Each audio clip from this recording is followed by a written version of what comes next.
கிறிஸ்துவுக்குள் பிரியமானவர்களே, இந்த நாளுக்கான தினசரி தியான வசனம் மத்தேயு எழுதின சுவிசேஷம் 8வது அதிகாரம் 17வது வசனம். மத்தேயு 8:17, மேத்யூ 8:17.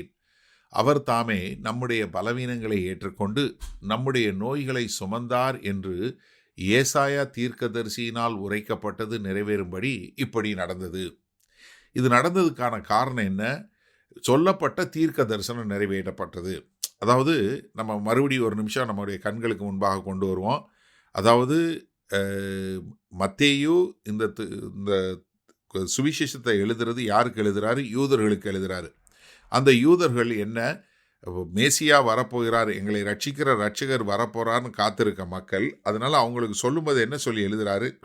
எப்பா, பழைய ஏற்பாட்டில் சொன்ன தீர்க்க தரிசனம் சொன்னது இல்லையா, அந்த தீர்க்க தரிசனத்தின நிறைவேற்றம் தான் இது. ஏன்னா நம்ம இதுவரை வாசித்து கொண்டிருந்த பழைய ஏற்பாட்டினுடைய நிறைவேற்றம் தான் அதனுடைய முழுமை பெறுவது கிறிஸ்துவில் தான் நிறைவேறுவது என்ற விதமாக தான் மத்தேயு எழுதுறாரு. இப்போ மேற்கோள் காட்டும்போது மத்தேயு என்ன சொல்றாரு? ஏசாயா 53வது அதிகாரத்திலிருந்து சொல்றாரு. 4வது 5வது வசனம் பாருங்க.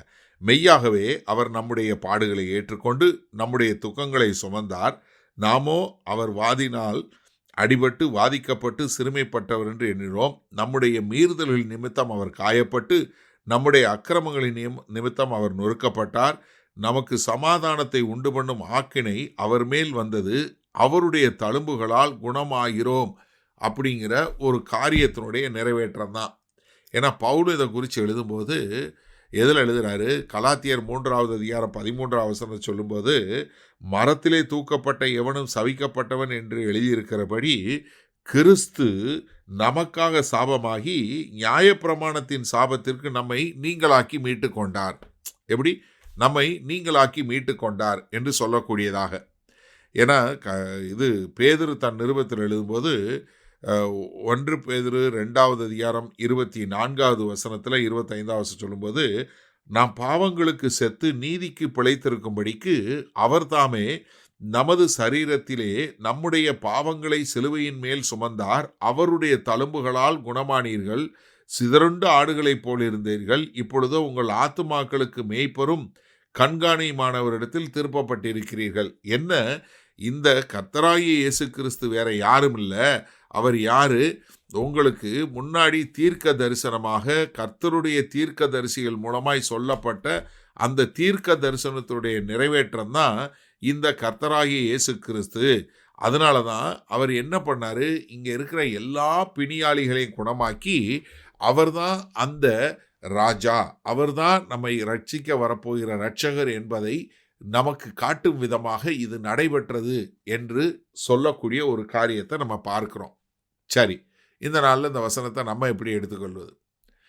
மத்தேயு யூதர்களுக்கு எழுதும்போது அவர் யூதர்களுடைய புஸ்தகமாகிய பழைய ஏற்பாட்டிலிருந்து அவங்க அந்த வாழ்நாள் முழுவதும் எல்லா தீர்க்க தரிசனையும் படித்து கொண்டிருந்தாங்க. அந்த தீர்க்க தரிசனத்தை நிறைவேற்றமாய் இருக்கிறது என்று அவங்களுக்கு சொன்னார். ஆனால் இன்றைக்கு நம்ம எங்கே இருக்கிறோம்னா, நம்ம அதிலிருந்து ஒரு 2000 வருஷம் பின்னாடி இருக்கிறோம். யூதர்களுக்கு முன்னாடி கர்த்தர் வரப்போறார்னு சொல்லி தேவனாகிய கர்த்தர் சொன்னார். அதற்கு பின்பாக தீர்க்கதரிசிகள் மூலமாக சொன்னார்.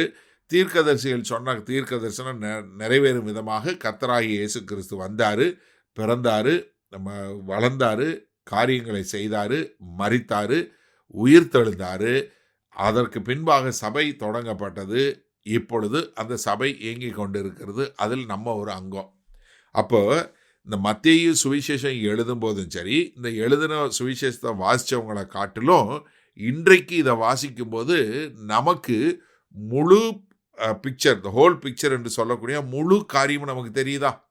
ஆதியில் ஆதாம் ஏவாள் விழுந்ததிலிருந்து இந்த 4000 வருடங்களாக என்ன நடந்தது, கர்த்தராகிய இயேசு கிறிஸ்து வருவதற்கு முன்பாக இந்த 4000 வருடங்கள் என்ன நடந்ததுங்கிறத நம்ம பார்க்கிறோம்.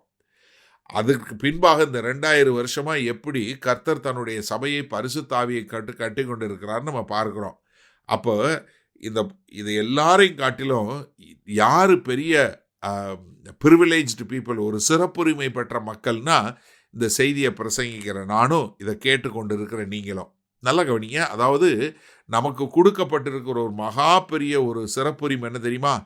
நம்ம எந்த காலத்தில் இல்லாமல் இந்த காலத்தில் பிறந்து இந்த மொத்த காலத்தையும் பின்னோக்கி பார்க்கக்கூடிய ஒரு பெரிய கிருபையில் இருக்கோம். ஆனால் இந்த சிறப்புரிமைக்கு பின்னாடி ஒரு பெரிய கட்டாயம் உண்டு. A privilege always comes with a purpose. இதற்கு பின்பாக ஒரு நோக்கம் இருக்குது. ஏன்னா இதை சொல்லக்கூடிய மக்களாக, இதை மற்றவர்களுக்கு விளக்கி சொல்லக்கூடிய கடமை உங்கள் பேர்லையும் என் பேர்லையும் இருக்குது. அதனால எனக்கு அருமையான சகோதரனே சகோதரியே, இதை நாம் சரியான முறையில் மற்றவர்களுக்கு சொல்லக்கூடிய ஒரு காரியத்தை செய்வோமா?